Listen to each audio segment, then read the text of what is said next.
In today's episode, I'm going to show you how the uncertainty of timing, the question of when to take action on your dream, how that uncertainty is a pressure-inducing reality that is of absolutely no benefit to you other than leading you to quit on your dream and quit on yourself before you even start.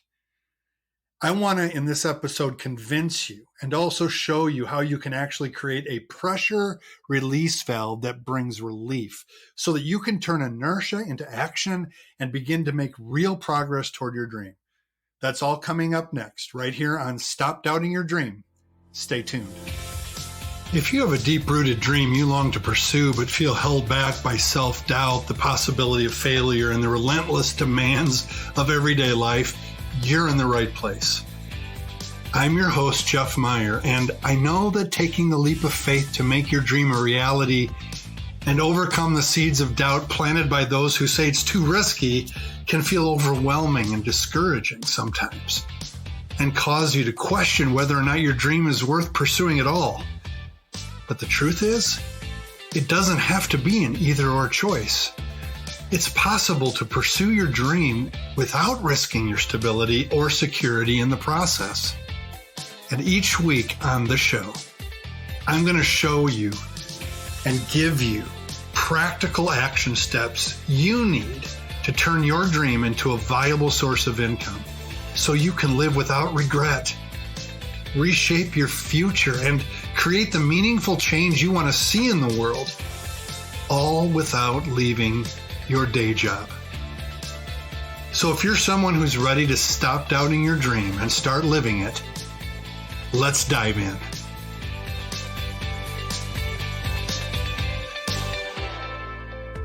Welcome back. This is episode number 61, and today we're talking about the perfect timing to act on your dream.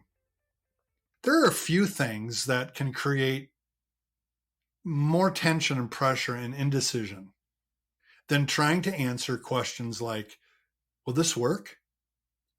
Is it the right time? Should I wait? Should I go for it? Think with me for a moment on this. Think about a time recently when you were indecisive. You were wondering about when, which offer to take, which offer to make, which way to go, how it might turn out if you pulled the trigger. What effect did that moment have on you? What were the physical, the emotional realities that you were dealing with in that moment?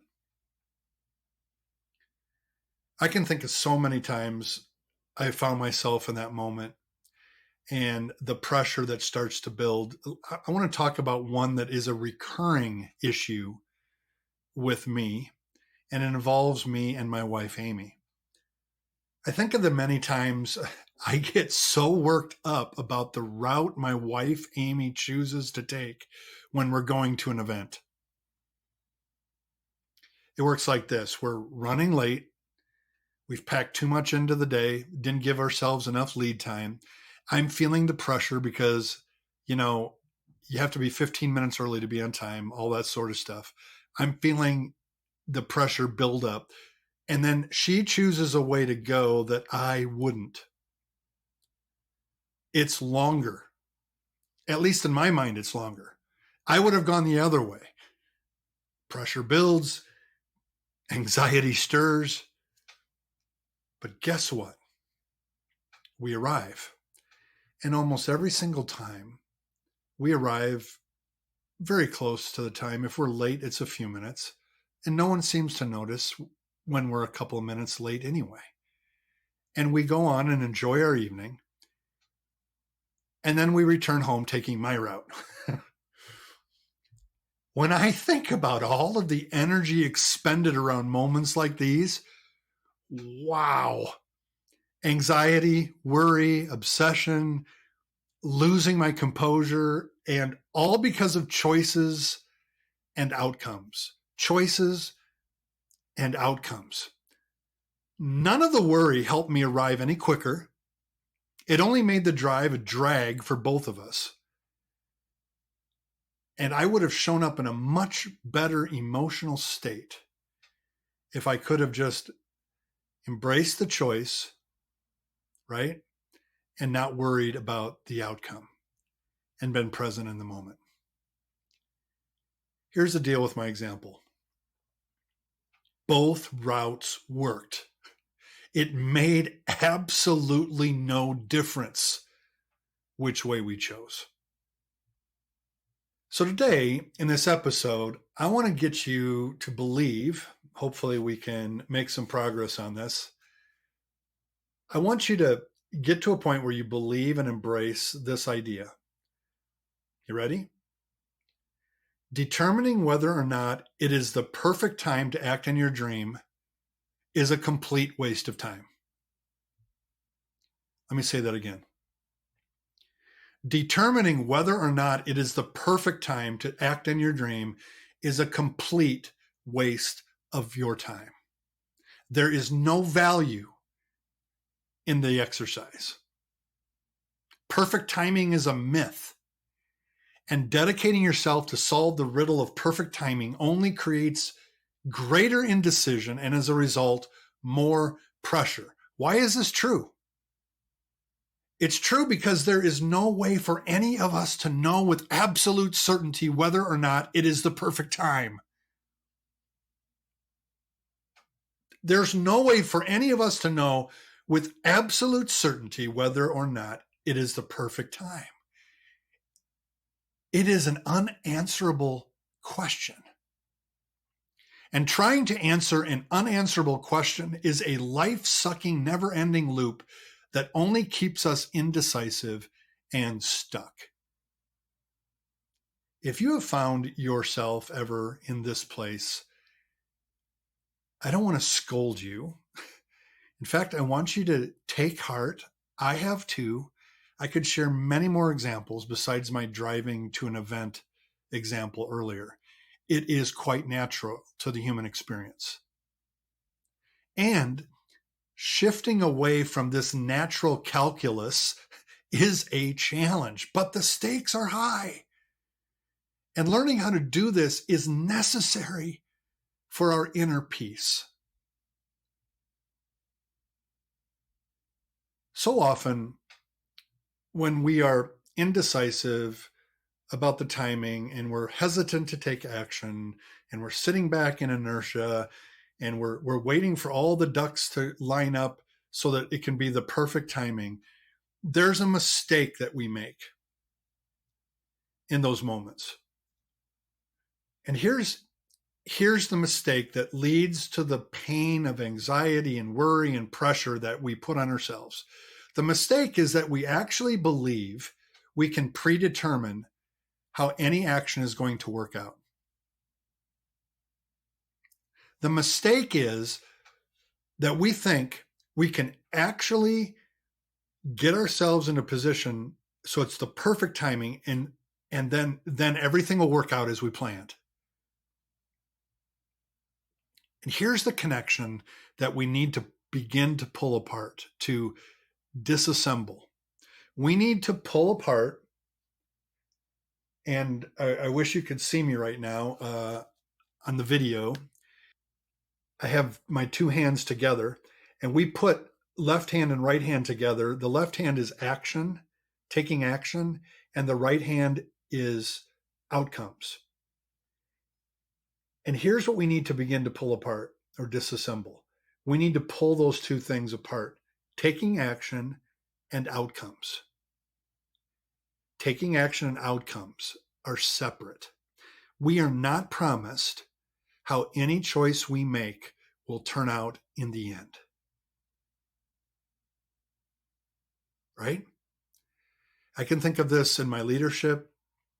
So many places along the road where I had a really difficult choice to make, wasn't sure how to make it. There's pressure to prove that if we made the choice, it was going to turn out right as we anticipated, right? And the pressure that I put on myself in those moments to guarantee an outcome was a complete waste of emotional energy and time. Because no matter how perfect the timing is, we think, that choice may not turn out in the end. We are not promised how any choice we make will turn out. The problem then in our indecision isn't that we don't know what to do. The problem is that we dwell on outcomes. Isn't trying to answer the question of timing, when you think about it at its root, all about trying to be sure and certain of the outcomes? There are no guarantees. Sure, there's evidence, there's some experience, but there are no guarantees of outcomes. So the belief I want to challenge us with is the belief I want to challenge you, if you hold this belief, that it's a false belief, okay? The mistakes we make with this issue of waiting for perfect timing to pursue our dream is that we're making it on a belief that we can make a choice that will produce the perfect outcome. We can make a choice that will produce the effect that we want. And it's a false belief. And it's costing us time. It's costing you peace. It's costing us progress. And it's costing you the results that we say we want to experience. Think about this. If you don't take action, you're not going to experience any of the results. So I'd like to show you a new way. We're sitting here wrangling, wondering about perfect timing, if it's the right time to act and to pursue the dream. Here's what we need to do instead when we get up against that. I got 3 thoughts I want to share with you, things we can do instead. Number 1, shift your mindset. Instead of perceiving the uncertainty of timing as a source of pressure or something that can be answered, try reframing it as an opportunity for growth and exploration. Embrace the idea that the journey toward your dream is just as important as reaching the destination.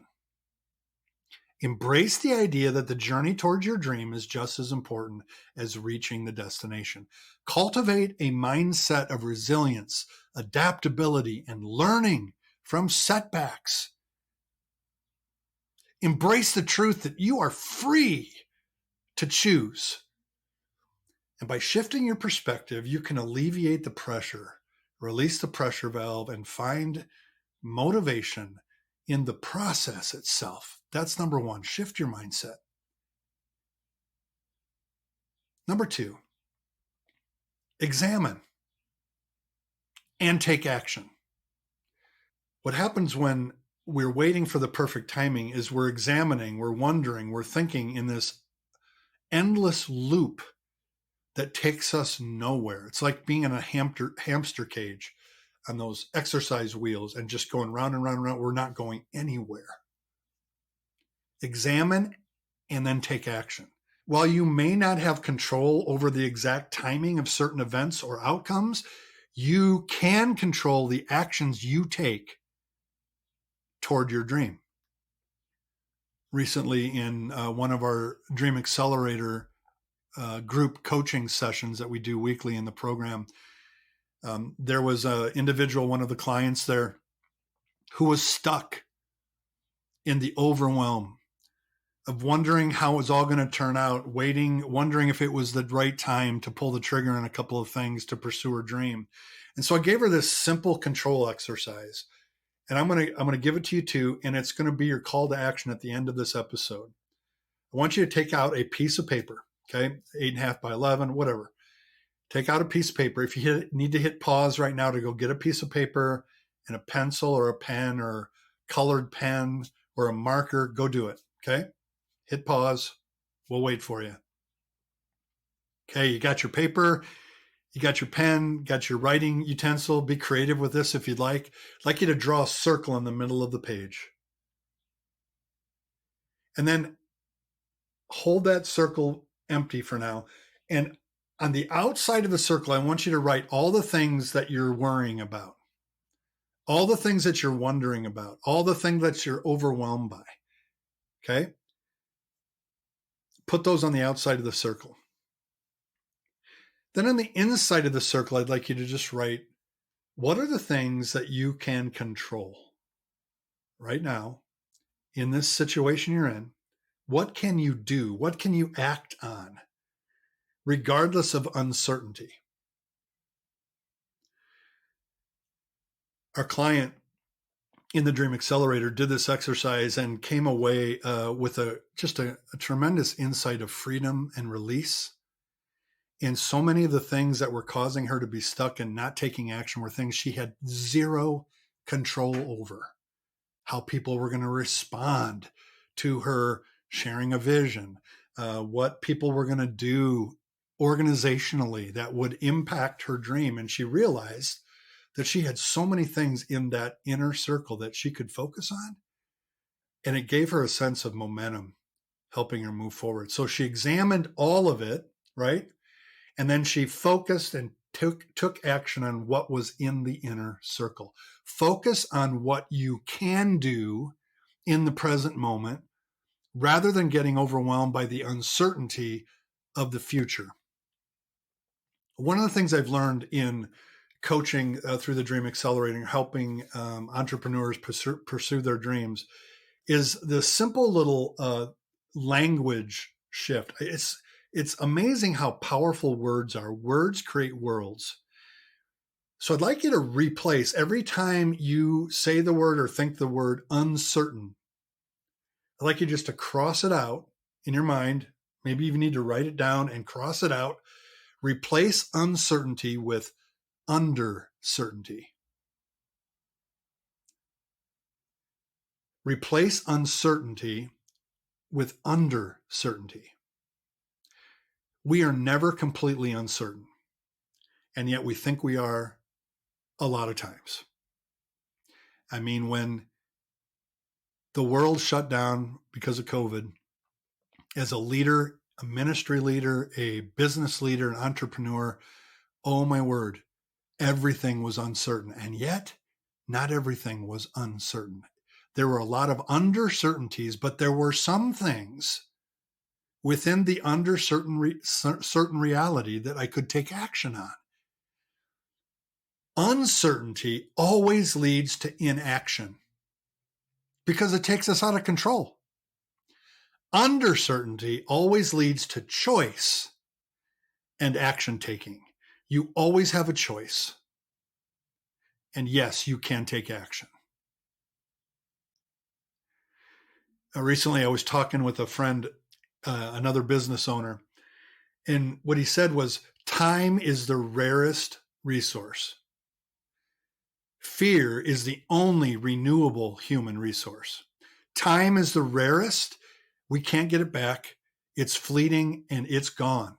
If we waste it, it's gone. Fear, on the other hand, is the only renewable human resource. It's always available to us. And think about how much time, the rarest resource, we waste in not taking action because we don't engage the fear in a positive way to help us take action.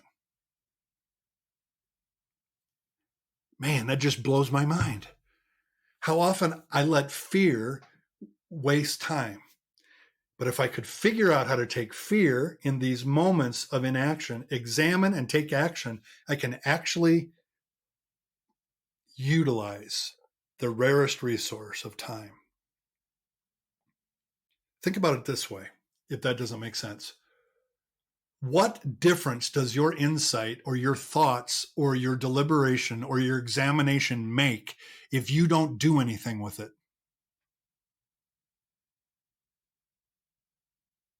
Your insights, your examinations, your thoughts are a complete waste of time until you take action. There is a rhythm that is available to each and every one of us. And the rhythm is awareness, noticing, acting, and celebrating. We can be aware, we can make insights, we can notice perspectives, we can examine the situation, and we can make a choice to act and then celebrate progress or discovery or growth or failure that led to greater awareness and led to greater purposeful action.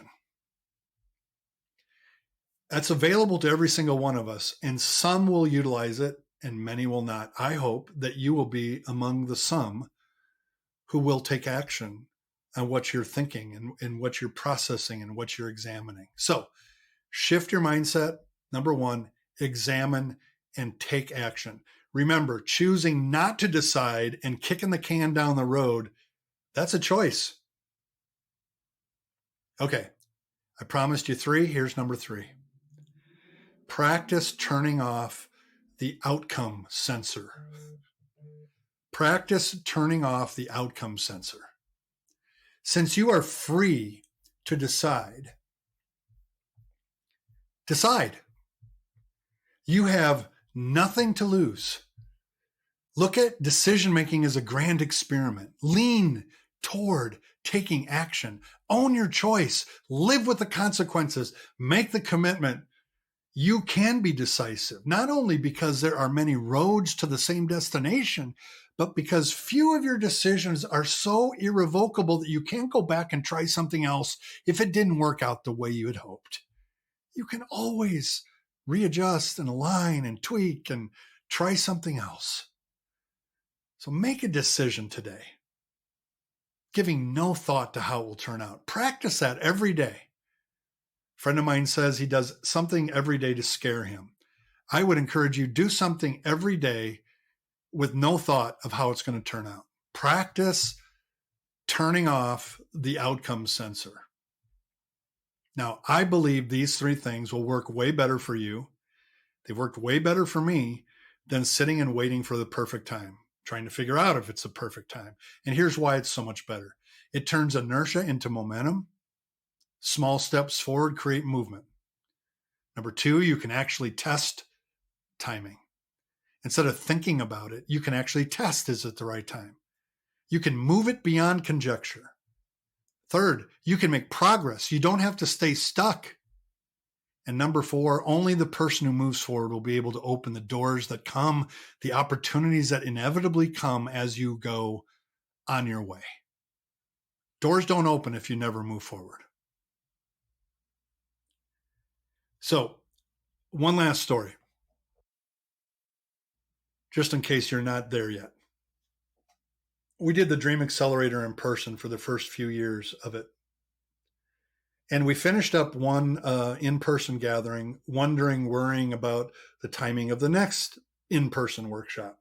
Because we're going to make some changes. We're going to go to a new venue, wondering how this was going to work out, if it was going to be able to reach the people around the country. Would people really want to travel? And we just wrestled over and kicked the can down the road on the decision, wondering about the perfect timing to launch the new in-person workshop of the Dream Accelerator. As we kicked the can down the road about a month or so, 20 days after we were about ready to make a decision, the world shut down because of COVID. And we didn't do any in-person gatherings, and we had a whole nother question on our hands. So we wasted so much time trying to figure out the right answer. Thanks so much for joining me today for another episode of Stop Doubting Your Dream. If you want to take the next step in bringing your dream to life, could I give you a simple assignment? Do the control exercise I share in the episode and drop me a photo of your work. You can drop it at jeff@jeffmeyercoaching.com. And if you like the show today, or if you like other shows that I've been doing over this relaunch every week on Saturday, share it. Share this episode with a friend. It might be a blessing to them to help them move off of the inertia that they're experiencing right now. Next week on the show, we're going to explore the 3 best questions to ask yourself to zero in on your dream. I'm going to share a simple approach to take a fuzzy idea or even no idea at all and help you begin to hone in on a dream that inspires you to take action. Join me back here next week. And until then, the journey toward your dream begins today. Take action with a single step.